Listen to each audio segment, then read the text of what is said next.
Oh yeah, we're gonna do it one time like this in the midst of Babylon. You know what I'm saying? In the belly of the beast. You know? Nowhere to run to. There ain't nothing here for free. See what I see and know that freedom ain't free, Lord. Ain't nowhere to run to. There ain't nothing here for free. You'll see what I see and know that freedom ain't free. You know, what's it like to be on tour with the likes of Ghostface and Rakim? It's big, man. It's huge. It's like, to me, Rakim was one of the greatest artists that there ever was. You know, No question. when I was a kid, you know, I started listening to hip hop in like '84, and at that time, the greatest MCs were all, you know, people like Melly Mel and Houdini, and you know, they were all like, even though it was like, Rock came out in '86, which is like the same time that Run DMC and them came out. So everybody, all of them people, were like bigger than life, and they were yelling at you. You know what I'm saying? And Rakim was the first one of the first ones, and probably the best one to pull it back and be so cool and calm, you know, and smooth, but still always rugged. You know, it was very street, very rugged shit. But he was like one of the first dudes that didn't have to yell at you, because what he wrote was so captivating, and what he was saying, and his style was so smooth that he made you come to him. You know what I'm saying? He didn't jump out and scream at you to make you listen to him. You know, you went to him. And I think that those two things, the first one being to just be who you are, you know, your personality, even if everybody else is the opposite, to be yourself. And then also, you know, the way that he wrote songs through all of his records was very, he's probably one of the most lyrical dudes that there's ever been. And he definitely is the most quoted, and I think that's why, you know what I'm saying? I don't think there's any one hip-hop artist that other artists quote more than Rakim, you know? And then also just what he stood for and what he believed in. Like I became a Muslim years later, and that's what I depend on for my life, and that's what I believe in. I raised my family Muslim, you know? And the first time I heard about the Quran, or the first time I heard, you know, all praise due to Allah, and that's a blessing. Like the first time I heard those things was in Rakim records, you know. So he's always had a big influence on me, a big impact on me as an artist, but as a human being, you know. And so now you know, this is my second tour with him. I toured with him last fall, like last year at this time. It was him and Kid Capri, and they did his first like national tour in years. And we submitted, a lot of people submitted packages to be heard, you know, by Rakim, and he selected us, picked us to go on that. And so we did that one, and now we're on this one again. And on this run, I'm on his bus with his family traveling. We're traveling together, and you know, it's bugged out. It's bugged out, but it's beautiful. And then Ghostface to be somebody who, you know, who came out in the mid '90s, early mid '90s, and still seems like he's still advancing. Like he was classic when he came out, you know, and the crew was incredible, you know.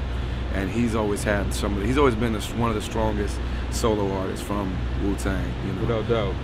And in my opinion, he's the one from that era in general, not just from this crew, but from that era, who's grown over the years and is still a leader in hip hop, you know, now with the shit he releases right now. I was talking to Rakim, and he was like, you know, he's like, the thing that's so fresh about Ghostface is that even his street joints, I mean, even his commercial songs, like his club songs, his radio songs, you know, he might have like Neo or Carl Thomas or one of them, but they're still very gutted, they're still very raw. And artistic too. Yeah, yeah. And he's, you know, it's amazing. And so being on tour with these people, and when you're on tour, you bond a lot, you know. And so it's been good. And he's a great dude. Both of those dudes, I would say, Rakim and Ghostface. A lot of times I've met my heroes, and I've kind of watched them over the years, and a lot of them do things that I, as a fan, wish they wouldn't have done, you know. But being up close and personal with both of them, I'm very impressed by them as men. Their personas and whatnot. Exactly. Well, you know, your album, Undisputed Truth, you know, highlights a lot of ups and downs in your life, you know, from being on the streets homeless, from your divorce. It's like, how have things like that impacted you in your career and as a man? I mean, I think a lot of the things on that particular record happened because are decisions that I made because of music. And music, when music became my career, it freed me in a lot of ways. I got married when I was 17. You know, I'm a Muslim, and so it was basically almost like an arranged marriage. It wasn't a straight up arranged marriage, but you know, we were kind of really pressured into getting married, and so I did it, and I tried my best to make it work out, and it just, you know, the individual I was married to, it just never was going to work.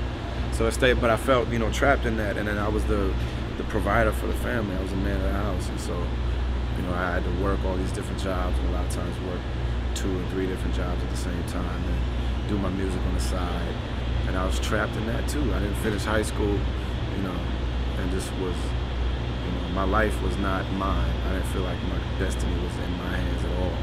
And so when I met the Rhymesayers dudes, mainly Atmosphere and Sadiq and the people of Musab, the dudes that were with the Rhymesayers, I was, you know, impressed by that, inspired by that.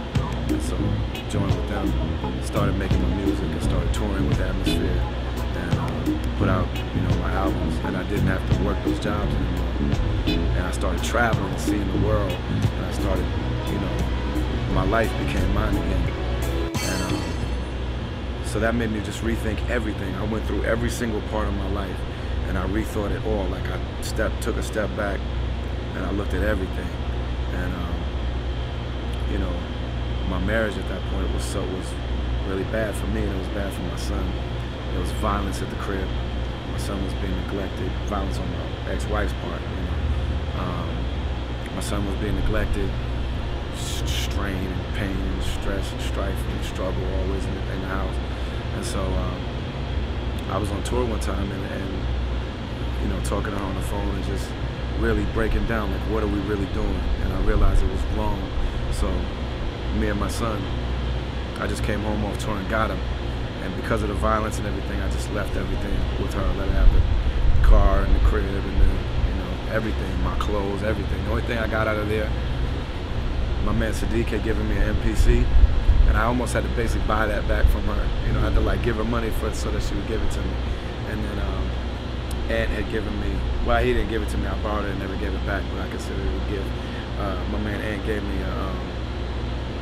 Muddy Waters Electric Mud on vinyl. And so I got those back, but other than that, I left everything there. And so me and my son didn't have any place to be. We never had to really sleep outside or, you know, sleep in a car or go to a shelter. We was on floors and couches and stuff like that, and it was a difficult time for both of us. He was 3 years old at that time, and so, you know. But then, so my whole life went down to nothing. I basically had nothing at that point, and was able to rebuild everything because of that. By going to nothing, was able to rebuild our entire life together based on what we wanted. And so that's what that album is about, is that those years, you know, going from that transition from being just trapped to being free and having nothing, and then being able to build my life back up the way I wanted it to be. And that's why it's such an important record to me, to understand the truth. Yeah. So that's the word from Brother Ali. And it's a humble brother, and he's coming with you know, a relative message. Support real hip hop, devoid of the one-time materialism and misogyny, you know, and everything that does more to desecrate the art form than it does to elevate it. One love. Guerrilla journalism. Peace. To let the sun set on me again. Till the end, I'm a one-man army, friend. Ain't nowhere to run to. There ain't nothing here for free. Check it out. You best get yourself together, cause God's about to make a change like the weather, and give you some real shit to endeavor. Win the lottery. Soon as a boy gets some money, they said fuck the people, and they said